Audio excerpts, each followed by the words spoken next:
ബാംഗ്ലൂർ പഠിക്കാൻ പോകുന്ന ചില പെൺകുട്ടികളെ സെക്സിന് വേണ്ടി മാത്രം ഉപയോഗിക്കുകയും ആൺകുട്ടികളെ ഡ്രഗ് പെഡ്ലേഴ്സ് ആക്കി മാറ്റുന്ന ഒരു വലിയ മാഫിയുണ്ട്. ഇതിന് പിന്നിൽ കൺസൾട്ടൻസി നടത്തുന്ന ഏജന്റുമാരായിട്ടുള്ള ഒരുപാട് പേരുണ്ട്. ഈ പെൺകുട്ടികളെ സെക്സിന് വേണ്ടി മാത്രം ഉപയോഗിക്കുകയും അവർക്ക് ഒരുപാട് പണം കൊടുക്കുകയും എന്നാൽ ഇതിനൊക്കെ ഓക്കെ ആയിട്ടുള്ള പെൺകുട്ടികളുണ്ട്. ആൺകുട്ടികളാണെങ്കിലും പെൺകുട്ടികളാണെങ്കിലും അവിടെ എത്തിപ്പെടുമ്പോൾ അവരെല്ലാവരും MDMA അഡിക്റ്റഡ് ആവുകയാണ്. 2 വർഷം മുന്നേ നടന്നൊരു കഥയാണ്.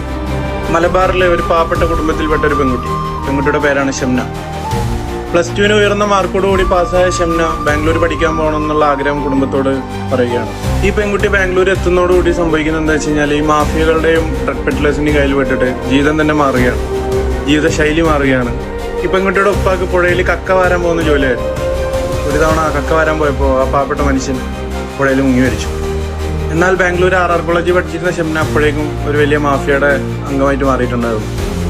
തുടർന്ന് കുറച്ച് ആളുകൾക്ക് ശേഷം ഭയങ്കരമായിട്ട് ലഹരി ഉപയോഗിക്കുന്ന ഒരു കൂട്ടത്തിലുണ്ടായിരുന്ന ഷംന പെട്ടെന്ന് മരണപ്പെടുകയാണ്. ആത്മഹത്യ എന്നാണ് പറയുന്നത്. എന്താണ് കാരണമെന്ന് ആർക്കും അറിയില്ല. എന്നാൽ ആ ഒരു മരണത്തിന് പിന്നാലെ ആ കുടുംബം ഒരിക്കലും ഒരു ശബ്ദം ഉയർത്തില്ല. ആ കുടുംബം പറഞ്ഞത് അവൾക്ക് പനി വന്ന് മരിച്ചതെന്നാണ് നാട്ടിലൊക്കെ.